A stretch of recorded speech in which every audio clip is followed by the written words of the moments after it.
Welcome to the Great Detectives of Old Time Radio. From Boise, Idaho, this is your host, Adam Graham.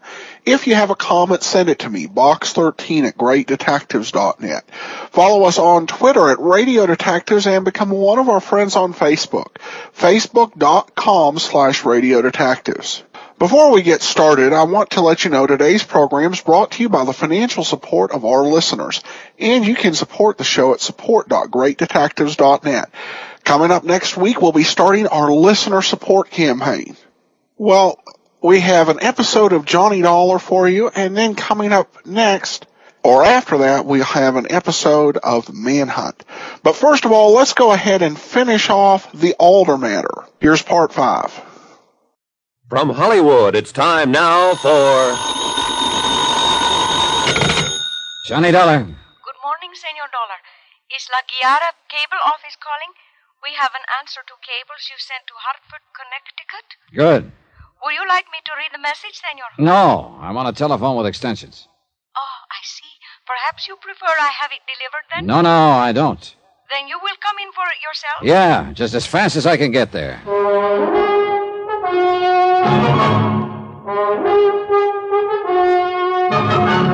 Tonight and every weekday night, Bob Bailey in the transcribed adventures of the man with the action-packed expense account, America's fabulous freelance insurance investigator. Yours truly, Johnny Dollar.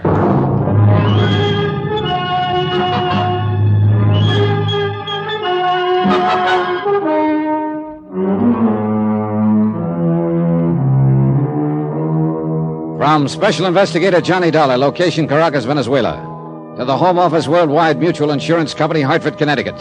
Assignment, the Alder matter. Expense account continued. At the cable office, I ran into another dead end. Vic Kelly, back in Hartford, had come up with absolutely nothing on either Dora Jansen, who called herself Doris Cole, or Arthur Singer, the little man she'd hurried off an incoming liner yesterday. Complete strikeout. I headed outside, caught a glimpse of Mrs. Billy Alder watching me from across the street. Social life changing, Mrs. Alder?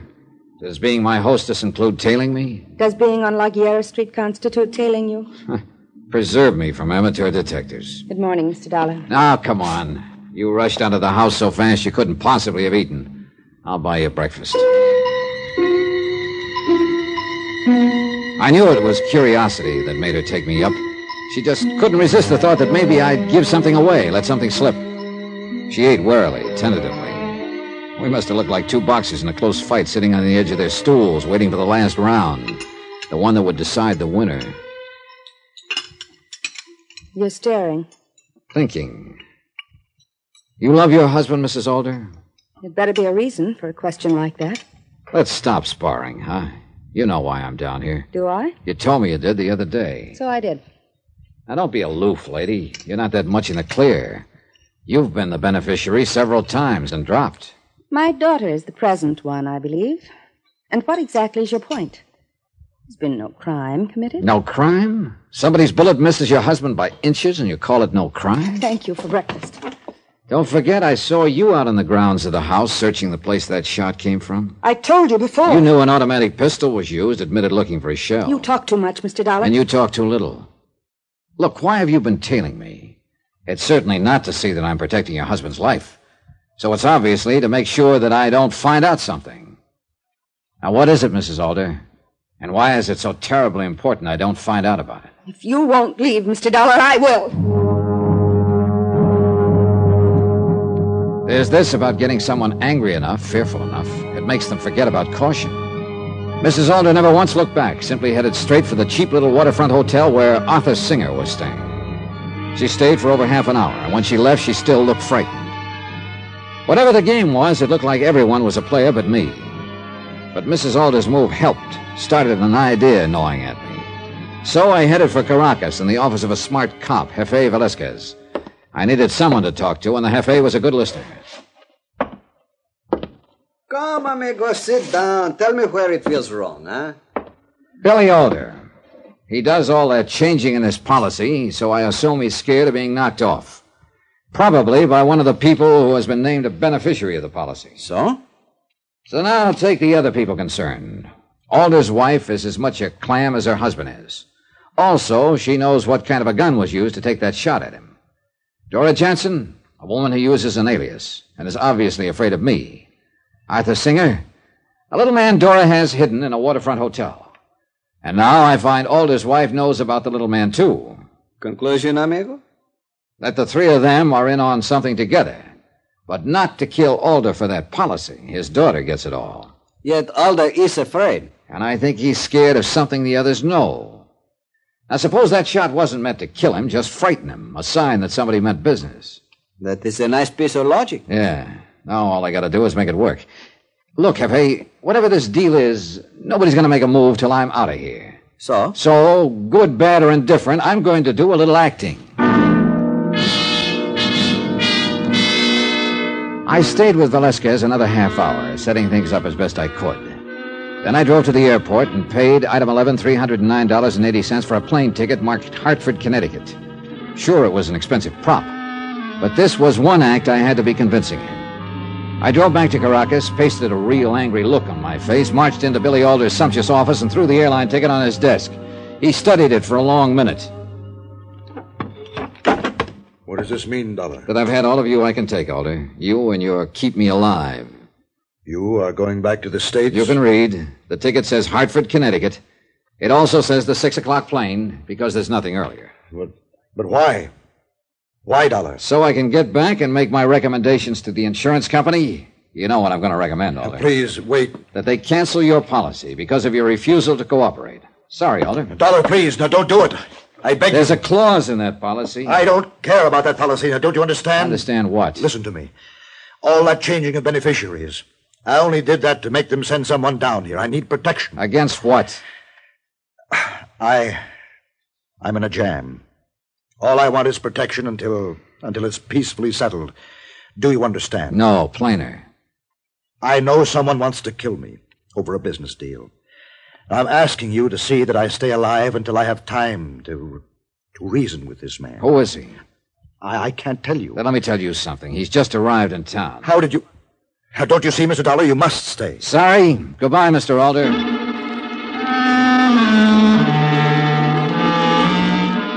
I went back to the Alder house, packed my bag, and said my goodbyes. Neither Mrs. Alder nor Dora Jansen wept. I drove to the airport, checked my luggage in. Then I slipped away, drove back to Caracas the long way. A half hour later, I checked into a little side street hotel where Jefe Velasquez had reserved a room for me. Then came the hardest part, the waiting. That 6 o'clock plane must have been way out over the Caribbean when the call finally came.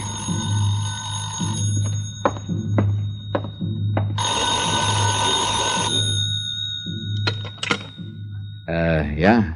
Velasquez here. You tired of waiting? Oh, brother, you know it. Look, Jefe, your men check in. Maybe I should have taken part of the work. Be patient, amigo. Your whole idea depends on their thinking you took that plane. You must stay right where you are. But what about your men? Have they... I get a call every couple minutes, amigo. Alder, his wife, the Dora Johnson, Arthur Singer. I can tell you every move they make in the last 3 hours. But they haven't made the one I'm waiting for, huh? You will know it 3 minutes after they make it. If they make it. Thanks, Jefe. 5 minutes later, Velasquez called again. He took only enough time to tell me he was on his way and to be down in the street in 2 minutes. I was. I only beat him by seconds.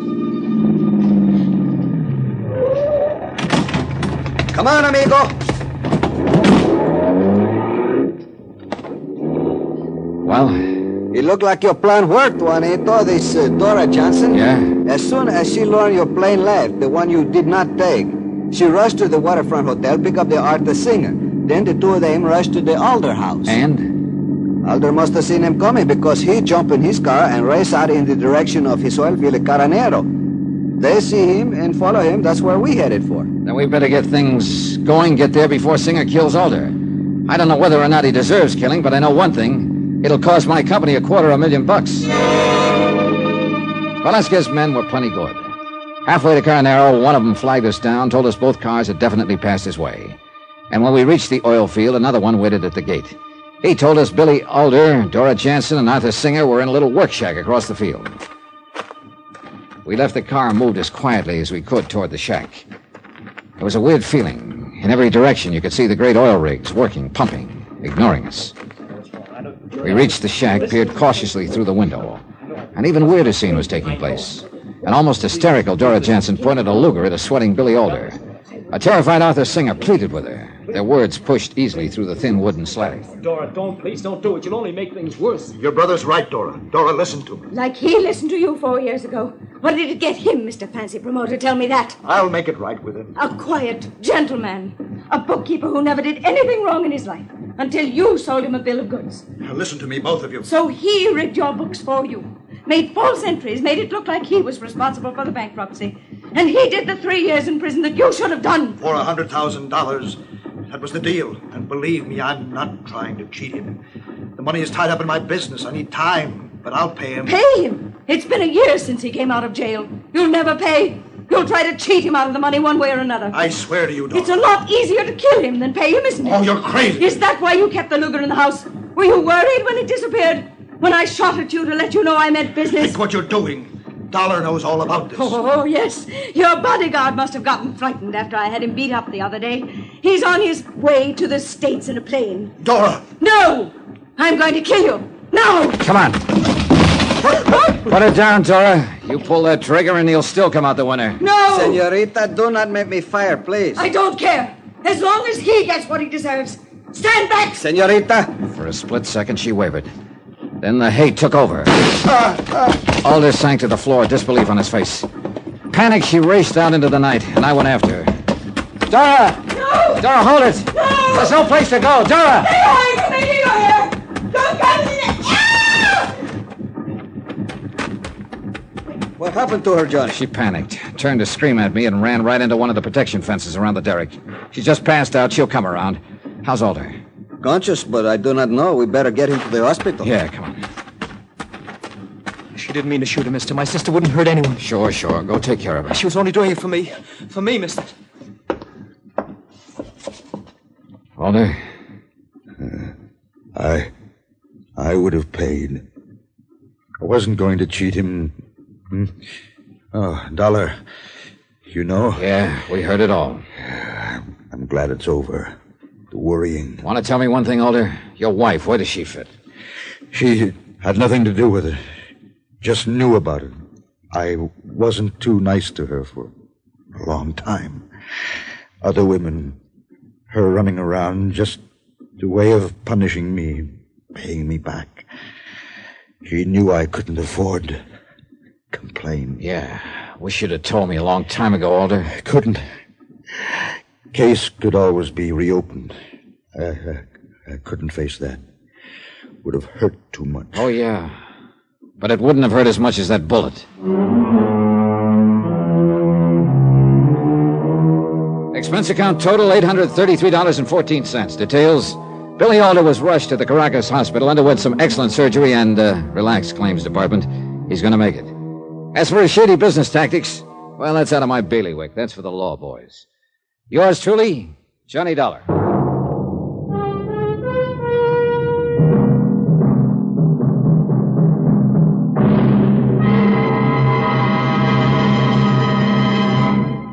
Now, here's our star to tell you about next week's story. Next week, a quiet cabin by a quiet lake, a place ideal for romance and ideal for murder. Join us, won't you? Yours truly, Johnny Dollar.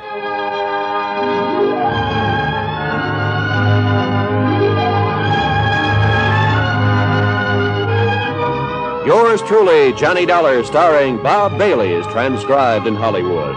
Written by Tony Barrett. It is produced and directed by Jack Johnstone. Heard in this week's cast were Gil Stratton, Harry Bartell, Barbara Fuller, John Daner, Virginia Gregg, Don Diamond, Vivi Janis, and Tony Barrett. Musical supervision by Amerigo Marino.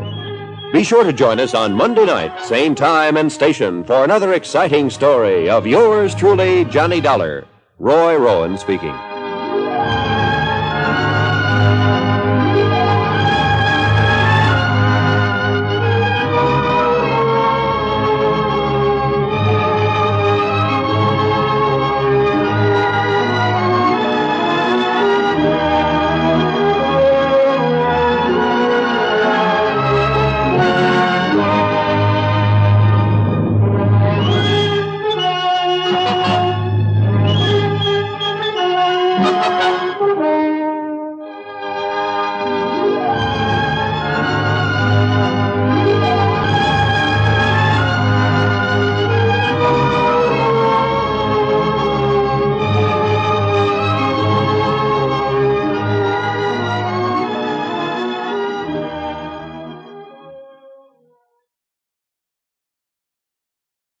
Welcome back.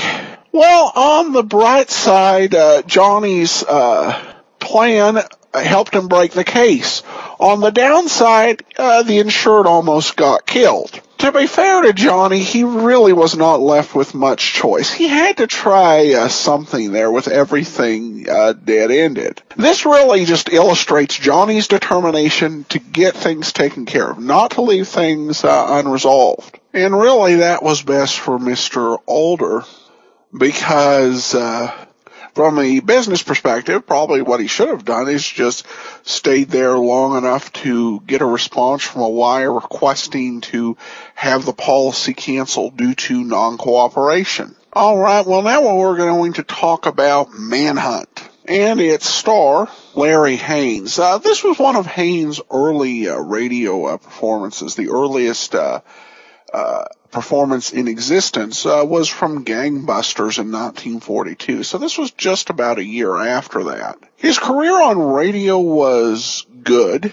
A lot of character roles in programs like Words at War and Inner Sanctum, Columbia Workshop, The Shadow. We heard him earlier this season on The Amazing Mr. Malone, doing a great job as Lieutenant Brooks in the 1951 summer replacement version. He also had some pretty good parts in the 1950s, and I think we'll still hear him later on this season in one of my favorite short detective series, Easy Money.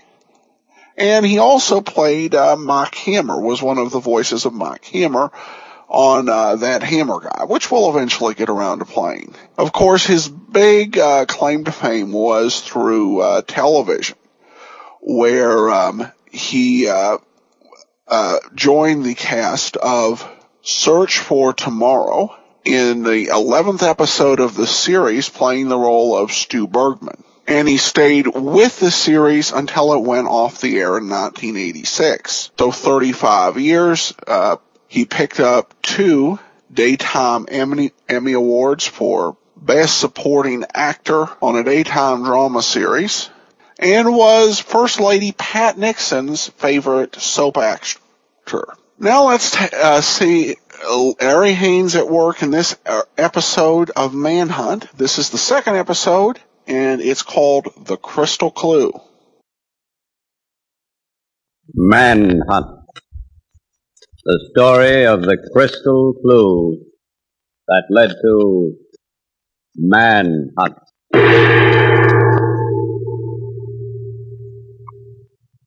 No crime has been committed yet. No murder has been done yet. No manhunt has begun yet.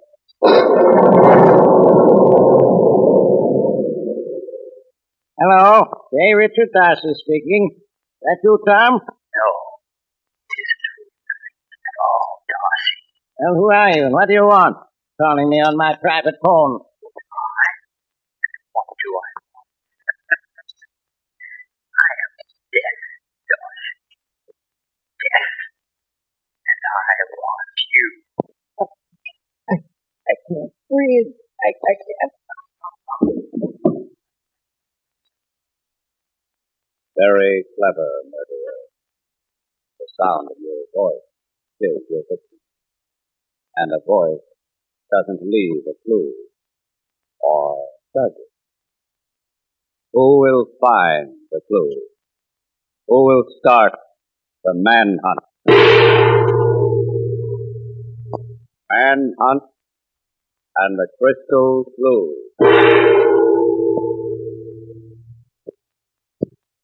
All right, John, lad. Tell me exactly what happened now. Well, there's nothing to tell, Mr. Morton.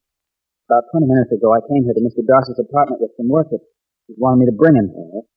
He was going to the theater, he had told me, and he wouldn't be home till midnight. I found him like this in my closet.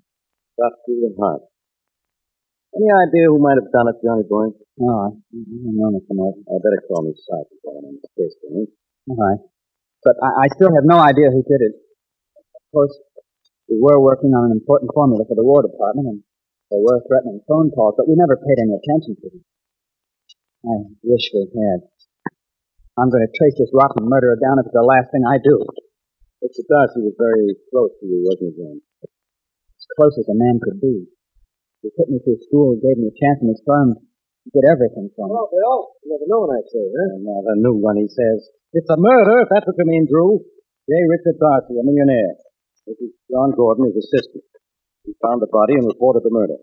Johnny, this is Drew Stevens from the police laboratory. And Pat O'Connor, don't forget. And Pat O'Connor. How do you do? How do you do? Anything in touch, Bill? Not a thing. Medical examiner was here, found the bullet wound, fixed the time of death at 8 o'clock, and left. That's all. Huh? Is Doc sure about the time? Yes. Maybe 5 minutes either way. Say, you worked for Mr. Darcy, Gordon? Yes, I did. I guess I more than worked for him. You see, he had practically adopted me. I don't want to appear too much like a detective, Gordon. Questioning the suspect isn't exactly my line, but where were you at 8 o'clock? You don't have to worry about him. I've known Johnny for years, Drew. And he's got a foolproof alibi. He has? What is it? What is it? Well, from 7:30 to 9:45, my son Bill Jr. and John Gordon were visiting me down at police headquarters. You know, Pat, there's some touch in the room.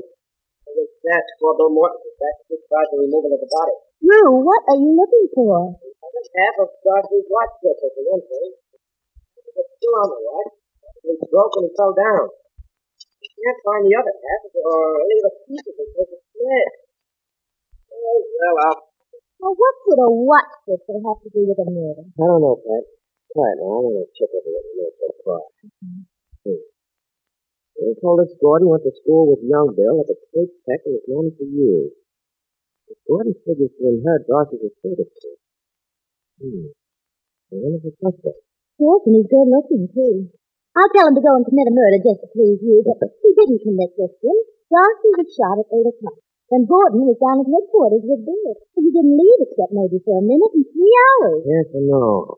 What about those foreigners that Gordon said threatened Darcy unless he turned over his formula to them? Well, I'll run up to the FBI in the morning and see what's in the files on them and the agents in this area. And how about that crazy inventor, Richard Martin? Oh, I'll see him, too. Uh-oh. Got it. Hey, Pat, did the medical examiner tell Bill Morton that Darcy was shot at 8 o'clock? I think so. At least he set the time of death as 8 o'clock. Yeah, Bill said that. He was dead at 8 o'clock, but I wonder what time he was shot. Blooded all around the wound. That means only one thing. Darcy was already dead when the bullet was fired into his heart. And Mr. Martin, Richard Martin, the inventor? I'm Martin. Who are you? My name's Stevens. Don't know you. Go away. May I come in a minute, sir? I'd like to ask you some questions. Don't know any answers. Now go away, young fella. Mr. Martin, you knew J. Richard Darcy, I understand. Darcy? Yes, I know him. I read in the paper this morning he was dead. I killed him, you know. Oh, yes. Every night for the past 10 years I've killed J. Richard Darcy, only he was plain Joe Darcy when he stole my formula and disappeared. You killed him every night? Every night. Sometimes I'd strangle him, sometimes I'd poison him, and sometimes I'd hang him and watch him suffer. Well, did you by any chance happen to kill him last night? There's something, young fella. I don't remember whether I killed Darcy last night or not. Oh, hello, Gordon. Sorry to get you down here, but there are several things I've got to know. I don't mind coming, Mr. Stevens. I'll do anything I can to help. Thanks. Now, first, did Mr. Darcy really steal the Richard Martin formula? Off the record? Yes. Darcy was Martin's partner when Martin discovered the formula. He did take it, but he set up a trust fund in the event of his death that would turn over a lot of money to Martin. He never would give Martin any real money while he was alive because, well, you'd probably know Martin's mental condition. He couldn't have held on to it. And Martin would be a rich man if Darcy died, is that it? You mean, did he know about the trust fund? Yes. Just one more thing, Gordon. Just what are you making with the transfer? Well, it's for the War Department, and I can't tell you. Orders, you know. Well, I appreciate your attitude, Gordon. Thanks for saying. I'll call you if I need you. All right. Oh, and will you send Miss O'Connor in if you leave, please? Yes, sir. Hello, operator. Connect me with the medical examiner, please. Yes, I'll wait. Oh, hi, Pat. Sit down. Okay, want me? Yes, I want you to be quiet a minute. Oh, hello, Doc. Bruce Stevens. Say, Doc, you did an autopsy on Darcy, didn't you? Yes. Good. Now, what did he die of, Doc? Oh, is that so? Oh. Well, this is all starting to make sense now. Thanks a lot, Doc. Bye. So now you know what Darcy died of. So what? So this. I also happen to know who killed him. You know how I know? Oh, no. I know because one half of a watch crystal is missing.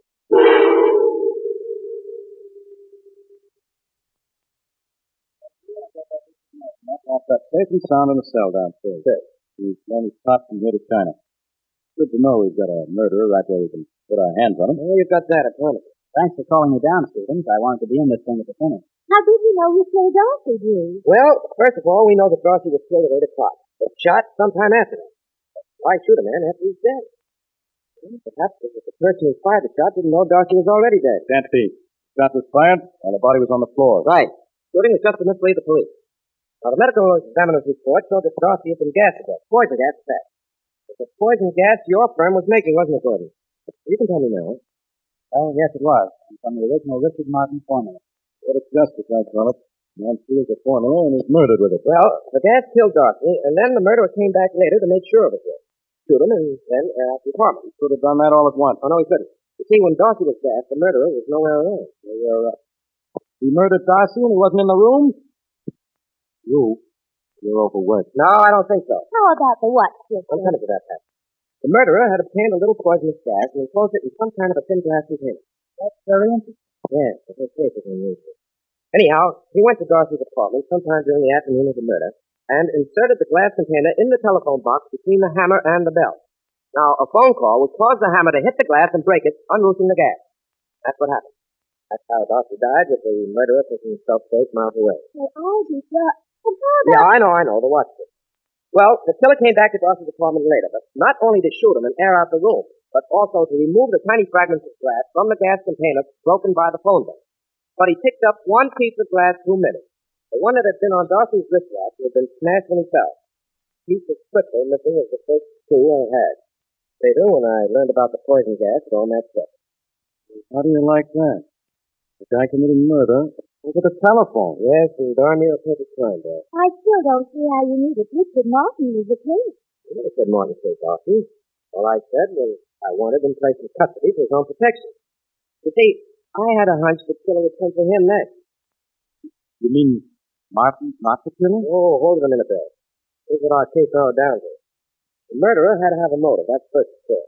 Then he had to have access to 3 things. Which were the poison gas, the Darcy apartment, and Darcy's private telephone number. Because the call that killed Darcy came over that phone. Only one person could fill that entire picture. Because neither Martin nor any foreign agent could possibly get Darcy's private phone number. That's why the murderer had to be you, John Gordon. You're too smart, Copper.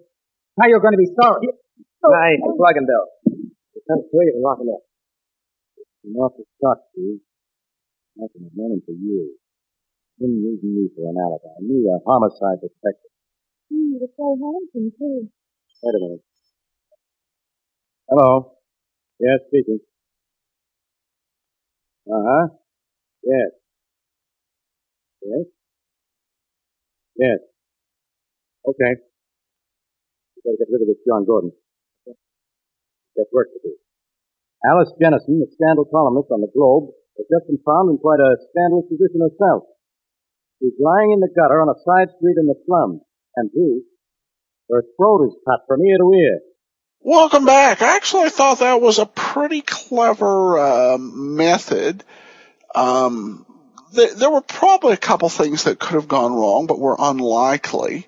So it made sense, and only thing was that once the how was discovered, the who was pretty easy. All right, well, that will do it for today. Join us back here on Monday for another episode of Johnny Dollar. Friday, we'll have another episode of Manhunt for you. And coming up tomorrow, it's the lineup. If you have a comment, send it to box13 at greatdetectives.net. Follow us on Twitter, Radio Detectives, and become one of our friends on Facebook, facebook.com/Radio Detectives. From Boise, Idaho, this is your host, Adam Graham, signing off.